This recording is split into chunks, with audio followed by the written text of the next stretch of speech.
అద్దాల మేడలో కూర్చున్నోళ్ళు రాళ్ళు వేసుకోకూడదు, చాలా ప్రమాదకరం. బయట వాళ్ళ మీద పడదు, మన మీద కూడా పడుతుంది. సినిమా రంగం విషయంలో అది చాలా జాగ్రత్తగా ఉండాలి.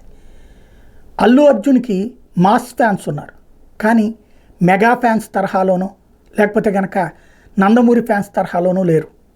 మెగా ఫ్యాన్స్లోనే అల్లు అర్జున్ని అభిమానిస్తారు, నందమూరి ఫ్యాన్స్లోనూ అల్లు అర్జున్ని అభిమానిస్తారు. ఎలా సినిమాగా ప్రత్యేకించి బాలయ్యను చూసినట్టుగానో లేకపోతే పవన్ కళ్యాణ్, చిరంజీవి, రామ్ చరణ్ చూసినట్టుగానో చూడరు వాళ్ళు.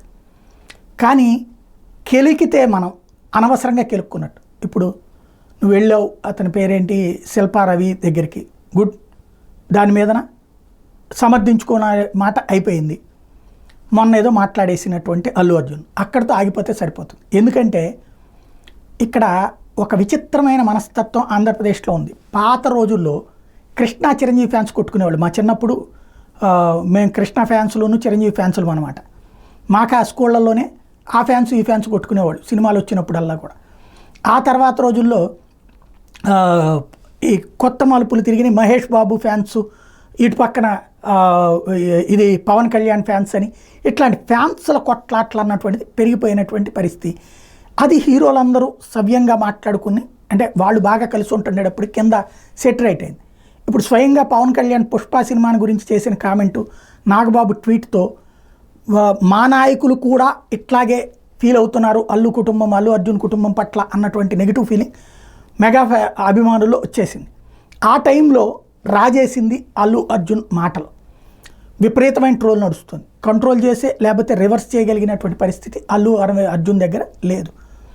ఇప్పుడు పుష్ప 2 రాబోతుంది. అనవసరంగా చేయి కాల్చుకోవడం లేదా ఆ తర్వాత సినిమాలు తీసేదానికి. ఎందుకంటే ఒక సెక్షన్ అనవసరంగా కోల్పోవాల్సిన అవసరం ఏమైనా ఉందా? నీ పని నువ్వు చేసుకో. కానీ మాటలు ఇక్కడ ప్రమాదకరం. మాట్లాడినటువంటి వాళ్ళు ఇబ్బంది పడుతున్నటువంటి వాళ్ళు, పృథ్వీ లాంటి వాళ్ళు మళ్ళీ దారి మార్చి ఇప్పుడు సక్సెస్ అవుతుంటే పోసాని పరిస్థితి ఏంటి, రోజా పరిస్థితి ఏంటి చూస్తున్నాం. జూనియర్ ఎన్టీఆర్ ఎట్లాంటి ఇబ్బంది పడుతున్నారు, ఇవన్నీ కూడా. కాబట్టి నాగార్జున ఎట్లాగ ఫేస్ చేస్తున్నాడు అన్నటువంటి. ఇప్పుడు ఇక్కడ ఏంటంటే రాష్ట్రంలో 2 తెలుగు రాష్ట్రాల్లో ఆ 2 ఫ్యామిలీస్ పరంగా అభిమానులకు ఉన్న మాస్ ఫాలోయింగ్ మిగతా వాళ్ళకి ఉండదు. మరి వాళ్ళని వాళ్ళ అలాంటప్పుడు వాళ్ళ జోలికి వెళ్ళకుండా ఉండాలి, లేదా వాళ్ళ అభిప్రాయాల జోలికి వెళ్ళకుండా ఉండాలి. అది ప్రస్తుత వాతావరణం. లేదంటే కెరీర్లని దెబ్బ కొట్టే ప్రయత్నాలు జరుగుతున్నాయి కాబట్టి ఆలోచించుకోవాల్సి ఉంది.